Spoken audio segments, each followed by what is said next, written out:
has to be efficient and as efficient as possible. We'll get the full lowdown from Chico down here. That's They're pretty feral. Yeah, they're feral. They are feral. I do a little bit of weaving. Wee bit of weaving. In between the smoke ring. Please go away. Okay, thank you.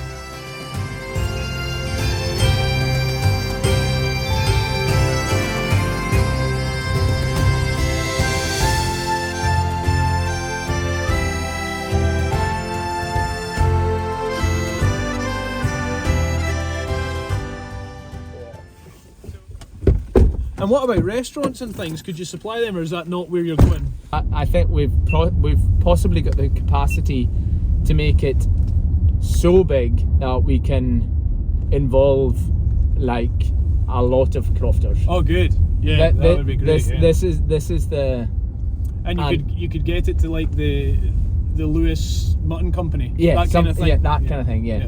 That kind of thing. But it's got to have it. So it's got to have the storyline with it. It's got to have the fairy tale of the islands and the boats. Of course, yeah. But this is what sells it. But you've got it there. Yeah, you've got it there, yeah, and it doesn't cost you anything. You know, it's actually here. So you're quite excited about it. I'm quite excited about this part of it, and stick that website on and see what happens. We'll see what traffic it gets. Okay.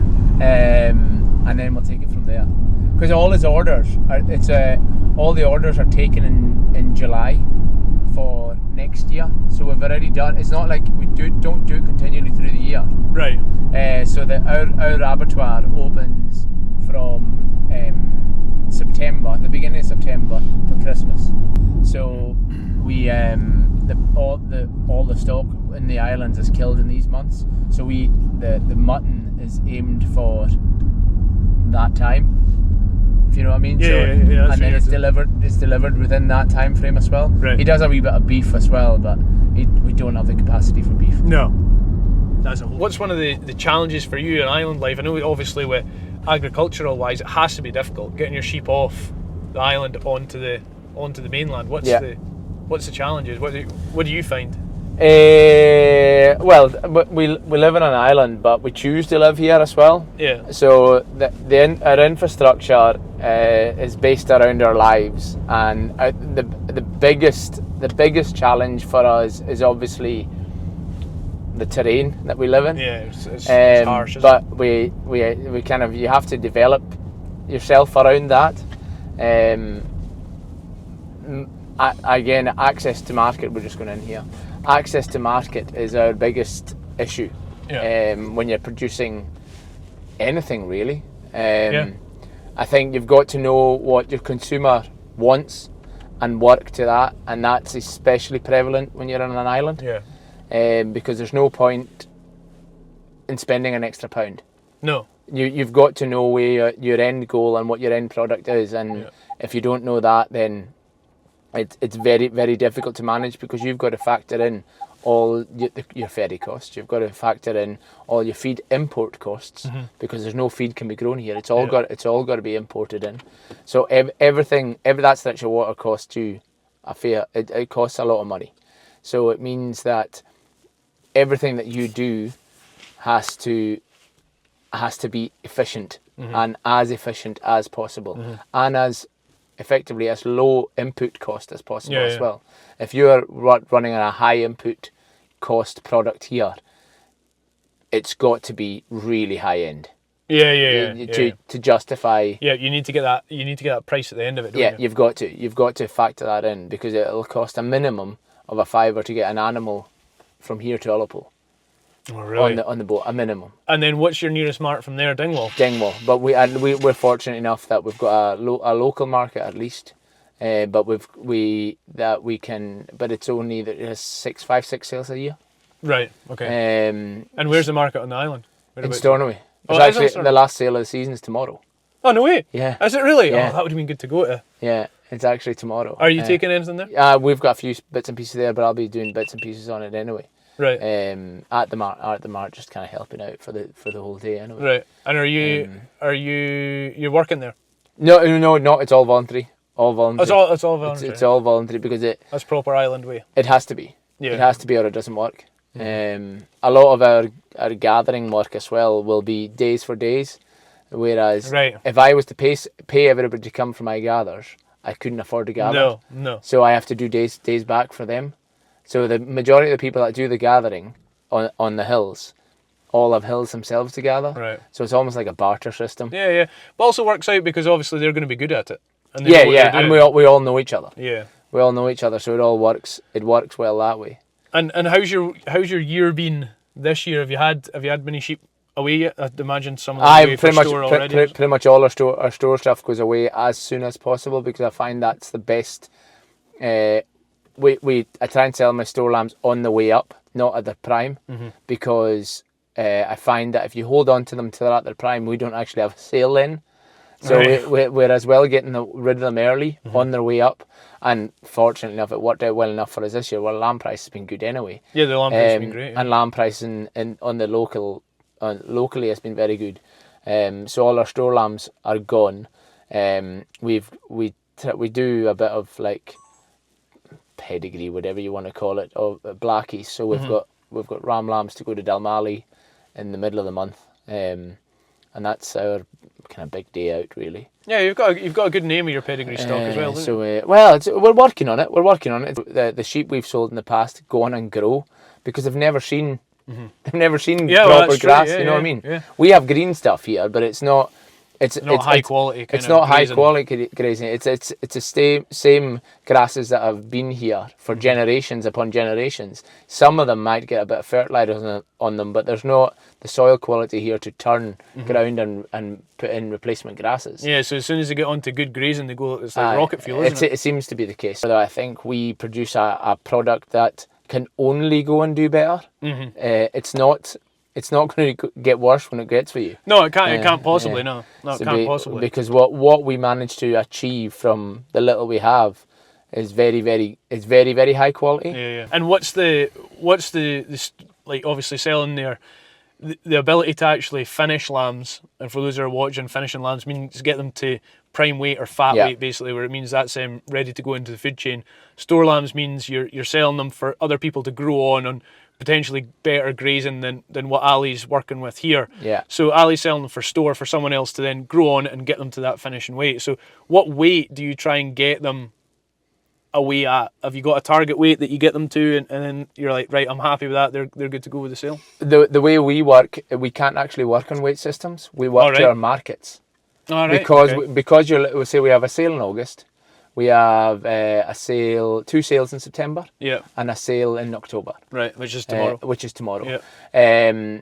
So that's kind of how we have to work out. We have to aim for these markets, no matter say we have lambs just now that are at 28 kilos, and we're wanting to get them to 32 kilos or 34 kilos. That's impossible. Right. Unless we hold on to them, put the concentrate feed into them, and then take them to Dingwall. Yeah. But you've got that 2 input costs but straight away. You better just sell them at 28. Yeah, you just better sell them at 28 because you've then got 2 input costs that if you've missed that last sale, you are effectively having to make a decision then. Am I going to trailer these lambs to the mainland? Or am I going to try and winter them? Yeah. Now, if you try and winter them, you're balancing the balance that you have is the market going to stay buoyant? Am I going to be able to outweigh the input costs and get these lambs or these whatever it may be? But it's a balance that every farmer, every crofter has to weigh with. We just have different challenges because of that stretch of water. And that stretch of water is something that you can never forget about. No, so it's a much more intelligent way of farming because you've got so many more factors than what we do up here. Yeah. You know, it's so much more difficult. And I guess that's why the blackies work so well because they're low input, aren't they? Certainly our hill blackies will maybe see people twice a year. That's they're pretty feral. Yeah, they're feral. They are feral. And there'll be plenty of islands out with our island, just small islands that are all used and utilised. I'm fortunate enough to help out at sometimes. That'll see people once a year. Yeah. And that's it. When you go gather them or put them on it. Yeah, literally that's it. That's it. Put them on it or take them off it. And how far away is your ground from here? We're only 6 miles down the road, but the hill you can see. Well, you can't quite see it from here.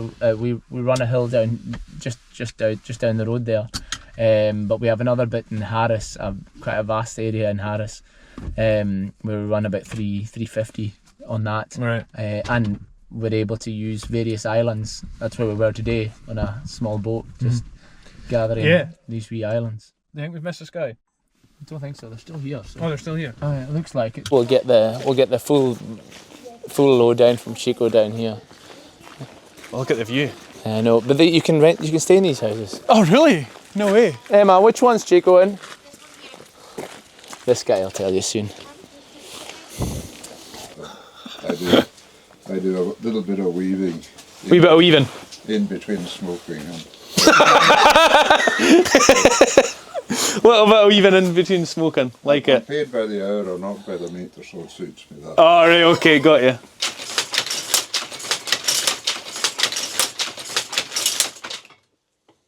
That's about 6 inches, 14 centimetre Harris tweed.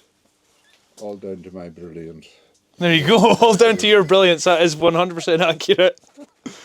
There you go. So Harris tweed. So you do actually have the ability to do quite a lot of Harris tweed in a short space of time, really?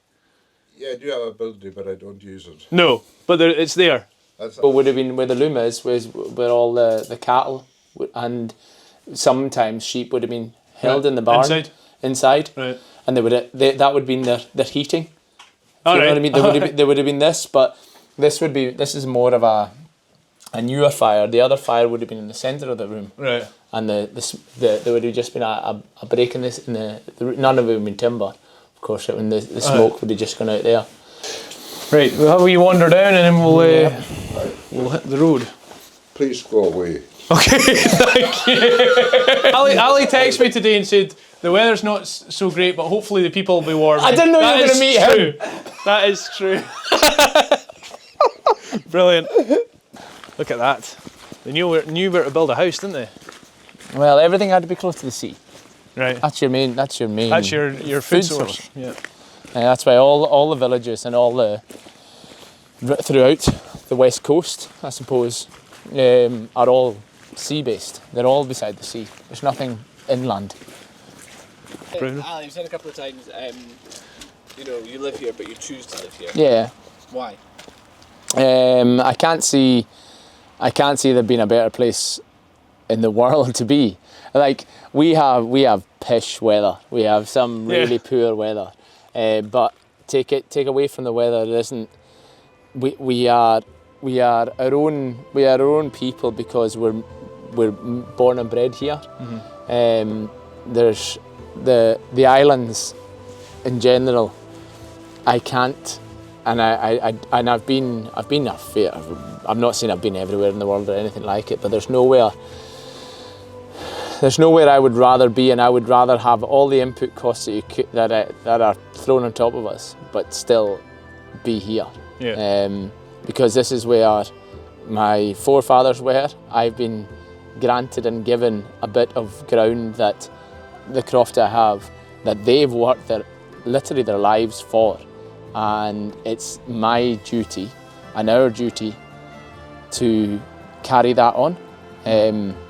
So there's no way that if I was offered the biggest or a massive farm to kind of expand and be a bigger or better farmer, that the money aspect of it would come into it, because it's our heritage, it's in our blood, it's in our bones. Look around us.